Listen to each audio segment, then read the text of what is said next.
Bom, a questão da Síria se insere dentro de uma tentativa do Ocidente de quebrar a resistência, né? Resistência islâmica, e claramente, né, impedir com que o Irã, né, seguisse a manter a linha de abastecimento com a resistência libanesa no Líbano, né? O Hezbollah.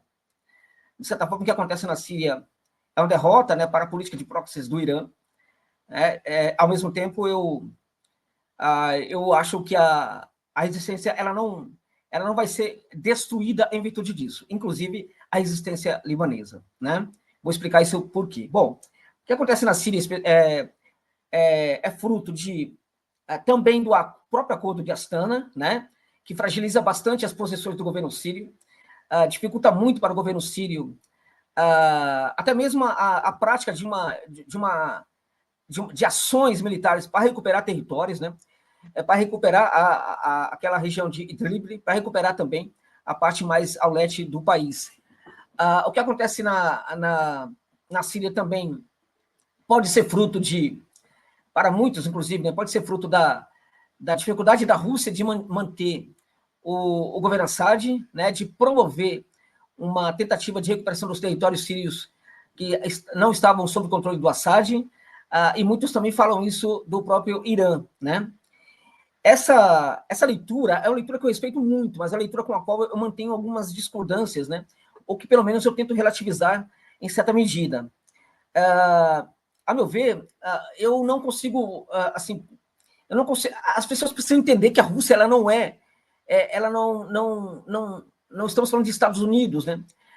A Rússia é uma nação que algum tempo atrás estava completamente falida, né? Quando o Putin chega ao poder, a Rússia estava caminhando para uma pobreza muito forte, né?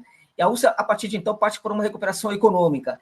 Essa recuperação econômica hoje chegou num estágio bastante avançado, né? Com a Rússia, inclusive, sendo a quarta economia do mundo em paridade de poder de compra, né? Mas a Rússia ainda tem algumas demandas que precisa, evidentemente, atender, né? A Rússia hoje está numa luta, numa guerra contra a OTAN. Claramente que essa guerra contra a OTAN ela não estava presente, por exemplo, em 2019, 2020, 2018, enfim, momentos em que a Rússia poderia fortalecer as posições sírias, claramente que não, né? Mas naquele momento a Rússia também estava se montando, né, digamos assim, estava se configurando, né, de certa forma, para ser o que ela é hoje, do ponto de vista bélico, militar e também econômico. Para vocês terem ideia, em 2020, por exemplo, a Rússia ainda tinha problemas de abastecimento agrícola, né? Precisava importar muitos alimentos, né? E hoje não, hoje é uma potência agrícola, enfim, divide com a Ucrânia, inclusive, ali lá na Europa, o posto de maiores, né, celeiros agrícolas da Europa, né? Talvez esteja entre os maiores do mundo neste momento, tá? Então, o que ocorre é que a Rússia vem se construindo economicamente durante esse tempo, né? E hoje chegou a um estágio de construção bastante elevado, bastante satisfatório a despeito de todas as sanções. Também é necessário pontuar que a luta para ter a Crimeia, né, gerou também muitos problemas, né? As sanções caíram de peso, né, caíram num número absurdo para cima da Rússia.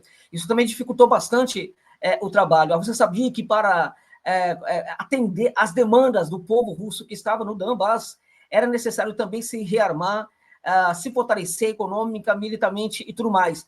E isto retira da Rússia, de certa forma, uma atenção que poderia ser muito mais objetiva e forte e também de apoio em relação à Síria, tá? Este é um ponto importante. Ou seja, o que eu estou falando aqui é que naquilo que a Rússia possa ser responsável em relação ao que aconteceu na Síria, eu diria para você, a Rússia não são os Estados Unidos, né? A Rússia não é nem sequer uma China do dia de hoje, né? A Rússia não é essa potência capaz, né, de conseguir salvar todo mundo, né? E durante muito tempo, né, a Rússia se preocupou sobretudo com a sua defesa, porque o Putin nunca perdeu de vista que um dos projetos do Ocidente, otanistão, é justamente o de dividir a Rússia, né, fragmentar completamente a Rússia e roubar as riquezas da Rússia. Ele sempre teve o Ocidente como inimigo da Rússia e sempre configurou a Rússia para enfrentar esse Ocidente, né? Então, ela teve sempre a sua guerra, né? Sempre esteve nessa guerra, né? Cuja missão, Operação Militar Especial na Ucrânia, sempre foi apenas uma etapa de uma guerra muito maior, e de tal sorte que ela tinha pernas muito curtas, né, para conseguir atender a outras demandas fora do seu espaço, do seu território. Dito isso, né, em relação ao Assad, eu acho que as pessoas passam muito pano para o Assad. Eu não quero aqui entrar, por exemplo, na questão pessoal, se o Assad era bom, não era bom, e tudo mais e tal. Eu acho que o Assad era vital para a Síria, né, em virtude de que, agora a gente está vendo, sem ele, as coisas estão muito piores, evidentemente, como aconteceu também na Líbia do Gaddafi, né? Depois que o Gaddafi caiu, as coisas ficaram terríveis para a Líbia, né? Inclusive com trabalho escravo, né? Com gente escrava, né? Sendo, enfim, algumas tribos, né? Passaram a escravizar trabalhadores, uma situação terrível que não acontecia na Líbia sob comando do Gaddafi, né? Então, o Assad era vital para a Síria, né? O Assad, contudo, na minha opinião, ele comete alguns erros também, tá? A despeito de toda a dificuldade econômica que teve, as sanções que foram aplicadas à Síria, né, a dificuldade econômica, eu acho que faltou, por exemplo, o atendimento a algumas demandas básicas que poderiam mantê-lo no poder. Por exemplo, né, já destaquei isso no meu canal em alguns vídeos ou lives, né? Não era qualquer um da oposição síria que era terrorista ou que era agente do Ocidente, né? E acho que faltou também o debate com essas pessoas. O Assad não fez esse debate, tá? Uma outra questão importante é que alguns chefes tribais, né? Havia reclamação sobre alguns chefes tribais e ele em nenhum momento se preocupou com isso, deixando as pessoas ali mais ou menos abandonadas ali à sua própria sorte. Havia também um problema ali naquela região do Golã com os drusos, né, que agora, inclusive, sinaliza com a possibilidade de virar um Estado israelense e tal, um Estado protegido por Israel, né, e as demandas do povo druso também não foram atendidas como deveria. Por certo que as dificuldades eram grandes, mas faltou para o Assad o atendimento a algumas demandas básicas. E a outra, para mim, a principal, para ele se manter no poder, passava muito pelo fortalecimento das suas forças militares, né, do exército sírio. E esse fortalecimento do exército sírio não aconteceu no governo Assad após, né, após os acordos que colocaram fim à anterior guerra da Síria. Muito longe disso, inclusive, né? Então, o que acontece é que os oficiais do exército sírio estavam ganhando um salário de miséria. Não estou nem falando, por exemplo, dos infantes, né? Dos soldados comuns. Eu estou falando de oficiais. Eu estou falando de comandantes, gente que comanda, gente que pensa a guerra, né? Gente que comanda multidões, né? Essas pessoas estavam ganhando salário de fome, né? E você não mexe com o salário de militar.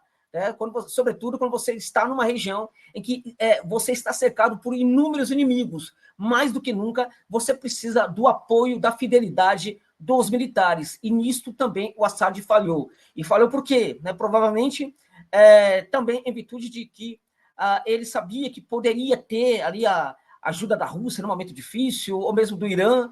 Né? Acho que o fato de que ele quase caiu, né, em 2014 para 2015, foi por muito pouco, e no fim das contas ele foi salvo, talvez tenha dado para ele uma dimensão muito equivocada sobre as dificuldades, né? E isso a gente viu claramente quando os terroristas, que o nome disso é terrorista, né, tomaram a cidade de Alepo, né? Então ele não se mobilizou. Uma outra questão importante que a gente precisa considerar é que a gente foca muito, né, o que a Rússia fez, o que a Rússia deixou de fazer, e a gente não foca também no poderio do Ocidente, que tramou esse golpe contra Assad, há muito tempo vem tramando esse golpe, né, injetou muitos bilhões e bilhões aí para fertilizar esse golpe, e a gente pode ver isso claramente na corrupção que era uma realidade dentro das Forças Armadas da Síria, que simplesmente não lutaram, e não apenas deixaram de lutar, como também praticamente entregaram as armas, né, para os terroristas, né, que chegavam com caminhonete cheio de metralhadoras, né, e encontravam tanques, né,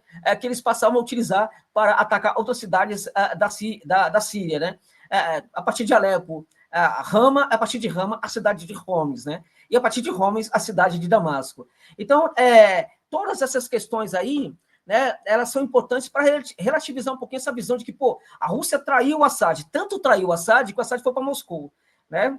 Ele e a sua família foram para Moscou, ele e a Asma foi a esposa dele foram para Moscou, não foram para nenhum outro local, não foram, por exemplo, para os Estados Unidos, não foram para Israel, foram para Moscou, né? Então tem essa questão aí.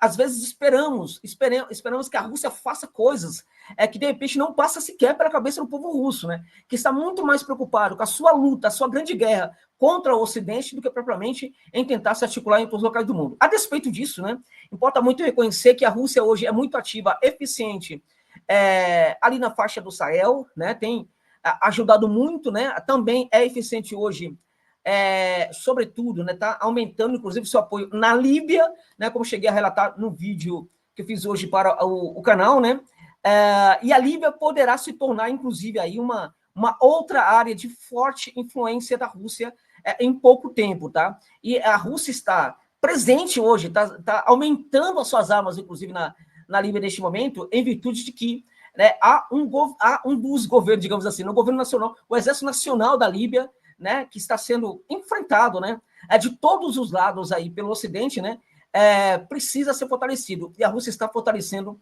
esse Exército Nacional, que pode perfeitamente, né, romper com todas essas rebeliões e restabelecer a integridade do Estado líbio, que é uma grande novidade aí, inclusive, que pode aparecer aí no futuro breve, tá? Então, eu acho que, assim, não dá para esperar que a Rússia faça tudo, gente, tá? Ela tem limites, ela tem pernas, ela não tem... a despeito de ser uma economia que está crescendo, não é essa economia absurda que possa lidar com todos esses problemas, tá? Quanto ao Irã, o Irã, eu acho que pode ter cometido muito mais erros, na verdade, estratégicos, neste caso, do que a Rússia, porque, entre outras coisas, porque as bases da Rússia estão presentes na Síria e os terroristas já falaram que não vão mexer com essas bases porque sabem que não podem mexer com a Rússia. Longe disso, né? E, dentre outras coisas, eles não querem mexer com a Rússia, sabe por quê?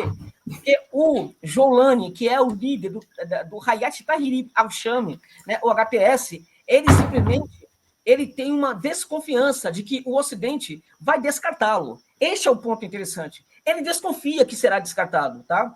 Por um lado, ele sabe que tem Israel que já está atacando a Síria, que destruiu até porque, José, desculpa te interromper, né? Claro. Mas até porque é uma saia justa para a OTAN e para o Ocidente, né? Sustentar o HTS, que é uma organização classificada pela ONU, por Washington, por Londres, como terrorista, né? Então é uma saia justa que eles estão, né, José? Exatamente. Tem ali quase 30 grupos dentro do Hayat Tahrir al-Sham, não é somente um, né? E neste momento, o Jolani, ele arrumou a barba, ele vestiu roupas mais sofisticadas, ele ocidentalizou um pouco o seu visual, né? Ele simplesmente parou, né? Em outras palavras, de cortar a cabeça. Ele não corta mais a cabeça das pessoas. Este é um ponto. Né? O problema é que os outros grupos que estão dentro do Tahrir al-Sham estão fazendo isso neste momento.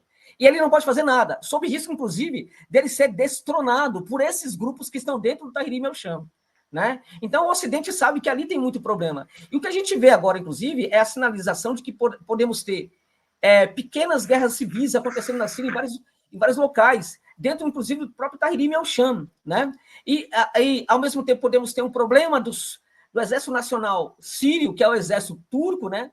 Pró-Turquia, com mercenários contra as forças democráticas da Síria, no leste da Síria. Se isso acontecer, né, será a Síria indiretamente combatendo não somente os curdos, mas combatendo indiretamente as forças que apoiam os curdos naquela região, que são os bandidos dos Estados Unidos que roubam o petróleo sírio naquela região. Tá?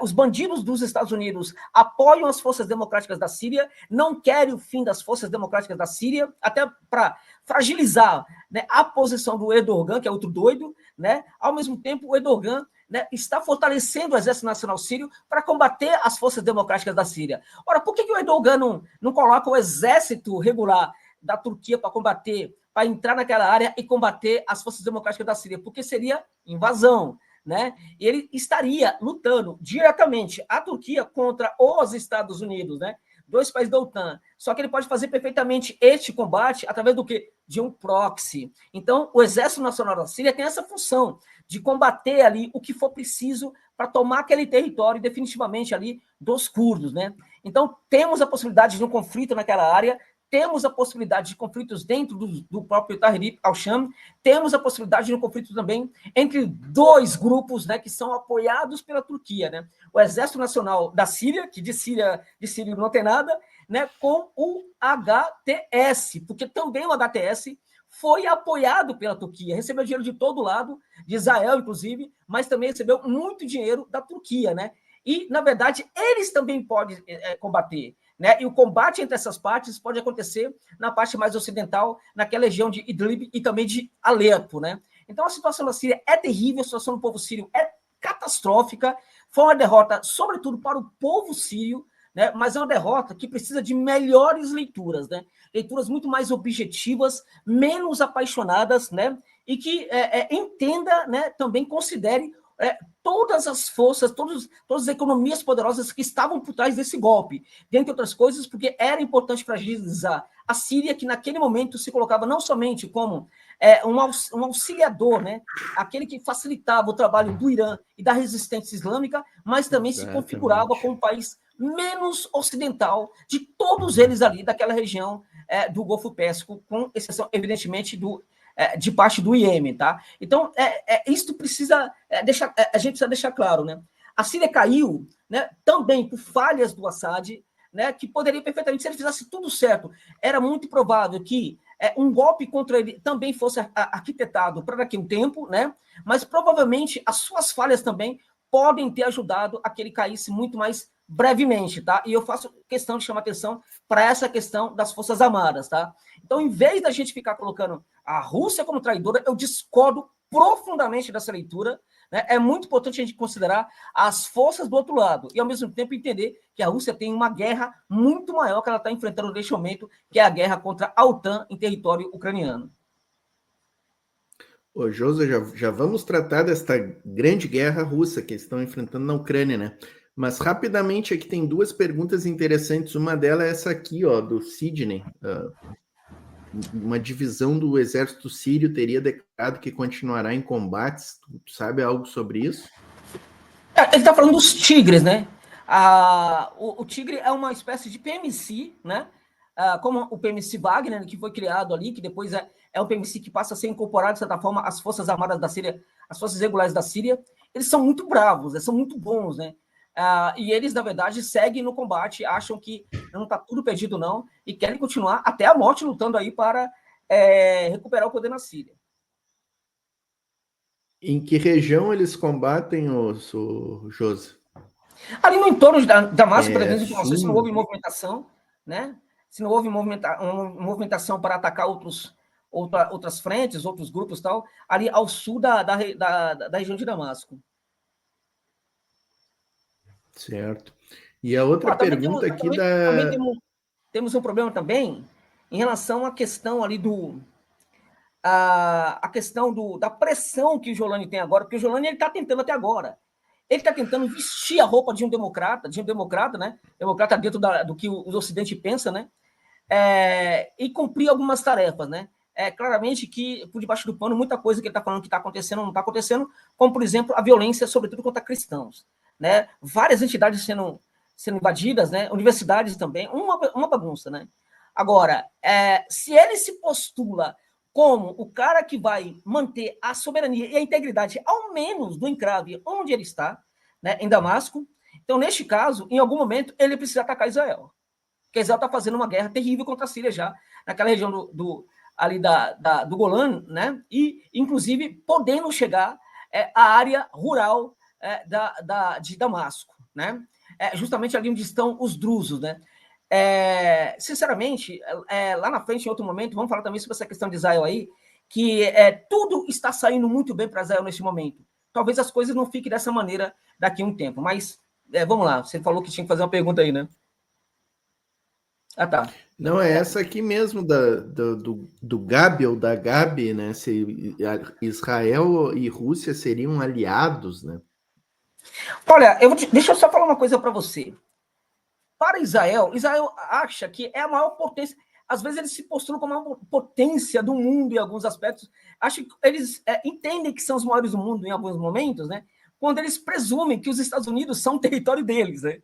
Tem isso também, porque a arrogância é muito grande, a petulância, a prepotência dos sionistas, tá? Para deixar muito claro, nada contra os irmãos e irmãs judeus, não é contra o sionista de Israel. Ok, tá. Para esse Estado sionista de Israel, basta uma declaração que vá contra os seus interesses para que esse país se torne inimigo. O que mais a Rússia tem feito é a declaração contra o que está fazendo Israel em Gaza e outras coisas mais. A Zaharova, né, porta-voz ali do... Ela fala isso o tempo inteiro. Né? O Putin declarou recentemente que o papel sórdido que Israel está fazendo ali. Basta isso para ser inimigo de Israel. É claro que há uma grande população russa, pró-russa, lá em Israel. Isso também dificulta muito, né, a função ali da Rússia. Mas as pessoas falaram, houve acordos para que as coisas, as partes fossem e tal. Esses acordos podem perfeitamente ter acontecido, mas dentro de uma realidade em que o Assad já estava fora do poder. Tá? A Rússia não tem nenhum acordo, né, estratégico, por exemplo, com Israel, como a Rússia tem, por exemplo, com o Irã, como a Coreia do Norte. Né? Então, eu não sei que alinhamento é esse. Tá? Eu não sei, as armas que Israel tem, não tem arma russa em Israel, por exemplo. Só tem arma ocidental. Né? Então, eu não consigo entender essa parceria aí, esse alinhamento aí que é feito. As pessoas acham, na verdade, que a Rússia deveria gerar um enfrentamento maior na Síria nesses anos todos. Né? Ora, o enfrentamento maior na Síria nesses anos todos, e houve momentos em que a Rússia falhou muito em não dar uma resposta, sim, uma resposta importante para alguns países daquela região, como a Turquia, de certa forma o próprio Israel, né? Mas isso também se insere dentro de uma linha de que, de repente, não precisamos abrir outras frentes, né, que talvez a gente não tenha apenas para tudo isso. É uma falha, foi um erro, ok, né? Mas a possibilidade de aumentar as ações, né, para a tomada de território sob o controle dos inimigos do Assad, né, implicaria diretamente numa guerra contra Israel. Como a Rússia não se empenhou nessa tentativa, muitos aí presumem que isso ocorreu porque a Rússia tem um alinhamento que Israel jamais atacaria Israel e assim por diante e tal. Eu não concordo com essa leitura, né? Embora eu entenda que sim, é difícil para a Rússia tomar uma atitude contra o país, né, que talvez um terço da sua população seja russa ou né, com alguma relação muito próxima com a Rússia.